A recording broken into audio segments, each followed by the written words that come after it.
सबसे पहले आपको बताएं, पाकिस्तान, सऊदी अरब और तुर्की के दरमियान तारीखी दिफाई मुआहिदा हो गया है, जिसके तहत किसी एक मुल्क पर हमला तीनों ममालिक पर हमला समझा जाएगा। मक्का मुश्तरका दिफाई मुआहिदे पर दस्तखत वज़ीर आज़म शहबाज शरीफ, सऊदी वली अहद शहजादा मोहम्मद बिन सलमान और तुर्की के सदर रजब तैयब एर्दोआन ने किए। मक्का में मुश्तरका दिफा के लिए तीनों मुल्कों का सरबराही इजलास हुआ। तीनों ममालिक के सरबराहान के दरमियान खुशगवार माहौल में मुलाकात हुई। सऊदी अरब, तुर्की और पाकिस्तान के दरमियान कायम दरीना ताल्लुकात का जायजा लिया गया।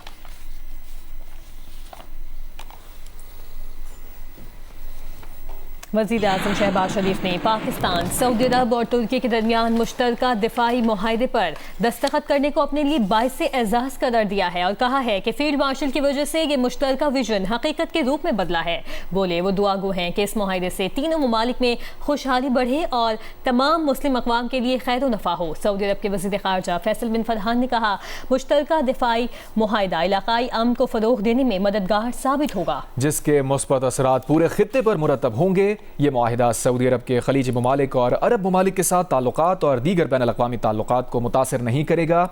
सदर एर्दोआन ने कहा कि यह मुआहिदा हक़ दिफा का आज़म दोहराता है, जो कि अक़वाम मुत्तहिदा के चार्टर में आर्टिकल 51 के तहत है, और ये मुआहिदा किसी मुल्क के ख़िलाफ़ नहीं बल्कि वो तमाम बरादर ममालिक भी इसमें शामिल हो सकते हैं जो खित्ते में अमन, खुशहाली और इस्तेहकाम चाहते हैं।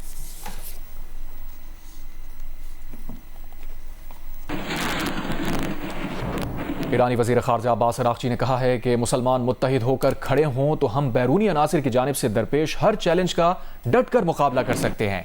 वक्त आ गया है कि अब न सिर्फ अपने आप पर भरोसा और इन्हिसार किया जाए बल्कि हकीकी भाईचारे को भी अपनाया जाए।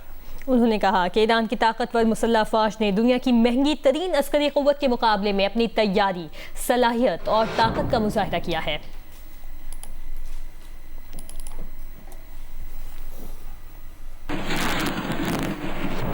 वज़ीर आज़म शहबाज शरीफ दौरा सऊदी अरब मुकम्मल करके पाकिस्तान के लिए रवाना हो गए। मदीना एयरपोर्ट पर गवर्नर सलमान बिन सुल्तान ने वज़ीर आज़म और पाकिस्तानी वफ़द को रुख़सत किया। रवानगी से कबल शहबाज शरीफ ने मदीना मुनव्वरा में वफ़द के हमरा मस्जिद नबवी में हाज़िरी दी। वज़ीर आज़म ने रियाज़ुल जन्नह में नवाफिल अदा किए, मुल्क की तरक्की और खुशहाली के लिए दुआ की।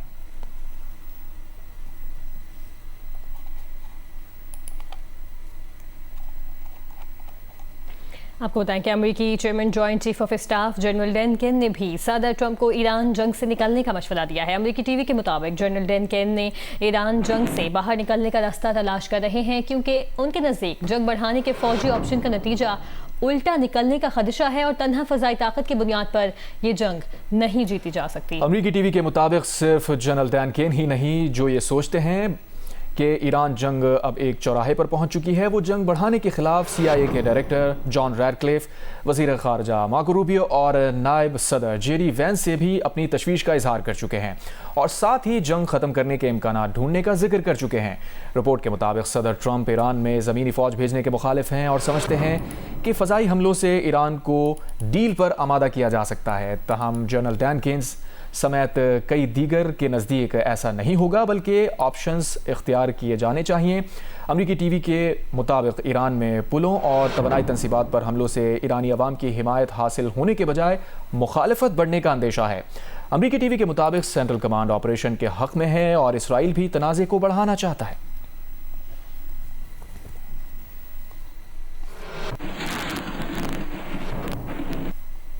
यूरोप में अमरीकी फ़ौजी ऑपरेशंस के कमांडर लेफ्टिनेंट जनरल चार्ल्स कोस्टांजा को अचानक उनके ओहदे से हटा दिया गया है। बरतरफ करने की वजह भी नहीं बताई गई। जनरल चार्ल्स के ओहदे की मुद्दत 2 माह बाद ख़त्म होना थी और उनकी जगह जनरल थॉमस फेल्टी को लेना है। कमान से हटाने की वजह नहीं बताई गई। वज़ीर जंग पीट हेग्सेथ अमरीकी फ़ौज में आला सतह पर बड़े पैमाने पर उखाड़ पिछाड़ कर रहे हैं, जिनमें 2 दर्जन से ज़ायद आला अफसरान को बरतरफ या साइड लाइन किया जा चुका है।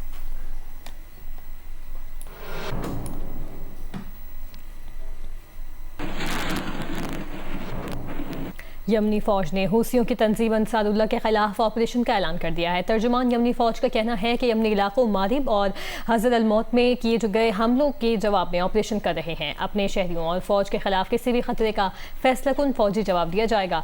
दूसरी जानिब यमन के लिए अक़वाम मुत्तहिदा के खुसूसी एलची हैंस ग्रिनबर्ग ने खबरदार किया है कि यमन में अप्रैल 2022 में जंगबंदी के बाद अब दोबारा बड़े पैमाने पर जंग शुरू होने का ज़्यादा खतरा है। फरीक़ैन तहम्मुल का मुज़ाहिरा करें और मुज़ाकरात की तरफ वापस आएँ। अंसारुल्लाह के यमनी सूबे मारिब में गुज़श्ता रोज़ के हमले में कम से कम 10 अफराद मारे गए हैं।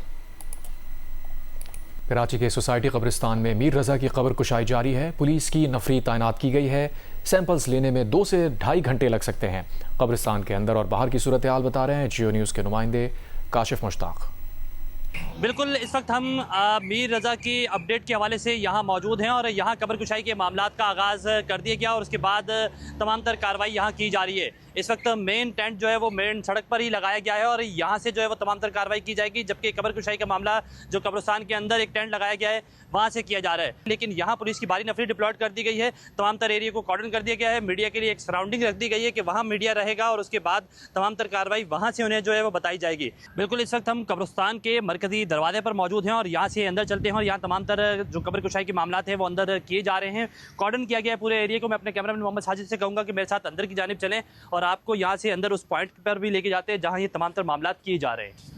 इस वक्त हम कब्रिस्तान के अंदर पहुंच चुके हैं और यहाँ तमाम तर कब्र कुशाई के मामलात अब से कुछ देर कबल शुरू कर दिए गए थे। जो मेडिकल बोर्ड के 8 रुकनी टीम है वो तमाम तर यहाँ मौजूद है। मजिस्ट्रेट यहाँ मौजूद हैं, जबकि इस केस के जो वकील हैं वही यहाँ मौजूद हैं और उनकी जानिब से जो है वो यहाँ तमाम तर चीज़ों की निगरानी भी की जा रही है। तो इस टेंट के अंदर जो है वो कब्र मौजूद है और यहाँ तमाम तर कार्रवाई की जा रही है और किसी भी गैर मुतल्लका शख्स को अंदर आने की इजाज़त नहीं दी जा रही है।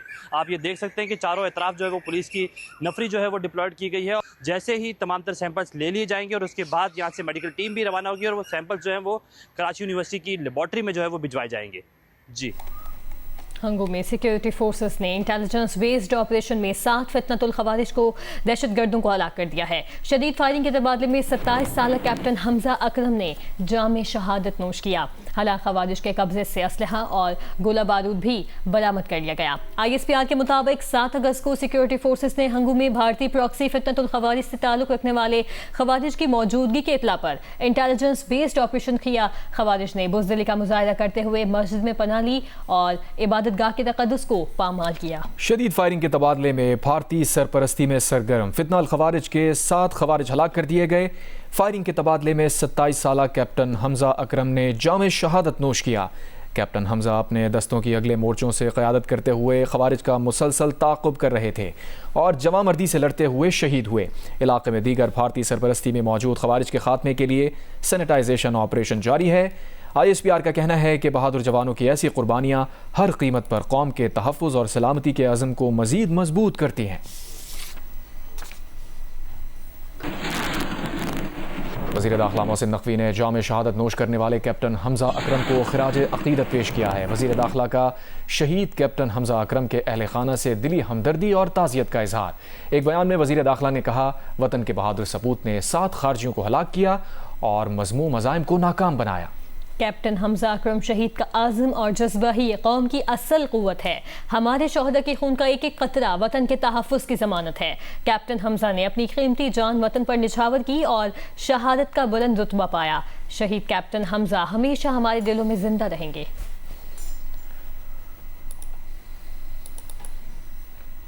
मुल्क भर में 8 अगस्त के लिए पेट्रोल की कीमतें 2 रुपये 20 पैसे फी लीटर कम कर दी गई हैं। पेट्रोल की नई कीमत 327 रुपये 62 पैसे फी लीटर मुकर्रर कर दी गई है। इसी तरह डीजल की कीमत 1.5 रुपये फी लीटर कम की गई है। डीजल की नई कीमत 380 रुपये 86 पैसे फी लीटर मुकर्रर की गई है।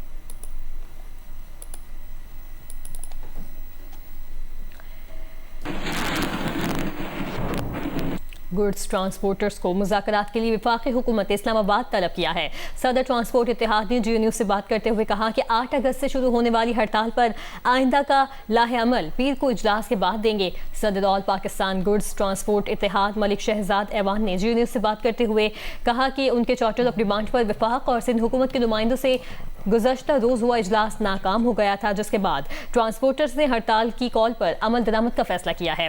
गुड्स ट्रांसपोर्टर्स के चार्टर ऑफ डिमांड में यौमिया के बजाय माहाना बुनियाद पर पेट्रोलियम मसनूआत में रद्दोबदल, एक्सल लोड पर अमल दरामद और विद होल्डिंग टैक्स में समेत दीगर मुतालबात शामिल हैं। मलिक शहजाद अवान ने कहा कि वफाकी हुकूमत ने मुल्क गिर हड़ताल पर इस्लामाबाद में पीर को इजलास तलब किया है। हड़ताल पर आइंदा का लाहे अमल का ऐलान इस्लामाबाद इजलास के बाद होगा।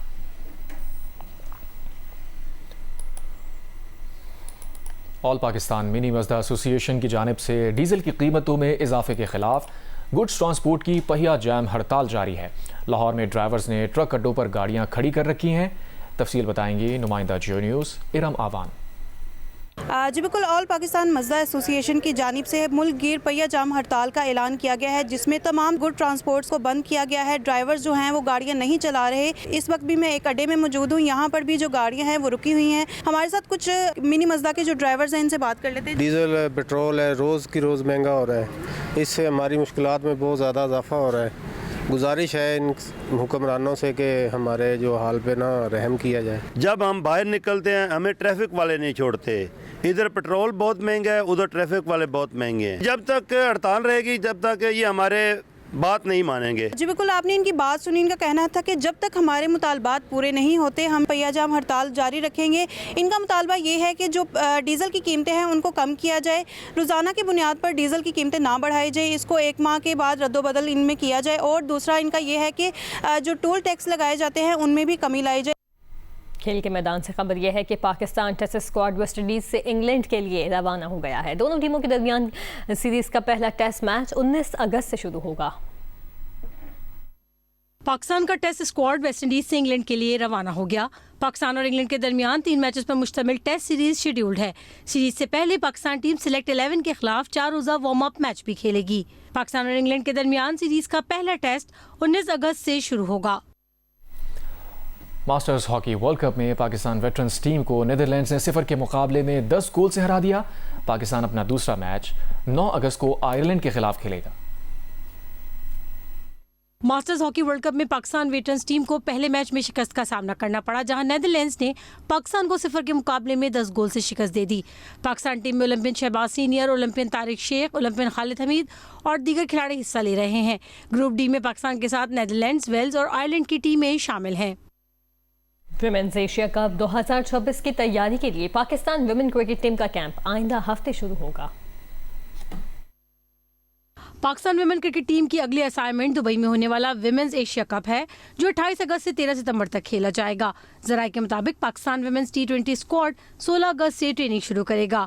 पाकिस्तान विमेंस क्रिकेट टीम का ट्रेनिंग कैंप लाहौर में लगाए जाने का इम्कान है। पाकिस्तान T20 स्क्वाड में भी ज्यादा रद्दोबदल का इम्कान नहीं। कप्तान फातिमा सना की वापसी होगी, जो दी 100 की वजह से श्रीलंका के खिलाफ T20 सीरीज का हिस्सा नहीं थी। यौम आज़ादी में चंद दिन रह गए। मुल्क भर की तरह पेशावर में भी जश्न आज़ादी पुरजोश अंदाज में मनाने के लिए तैयारियां जारी हैं।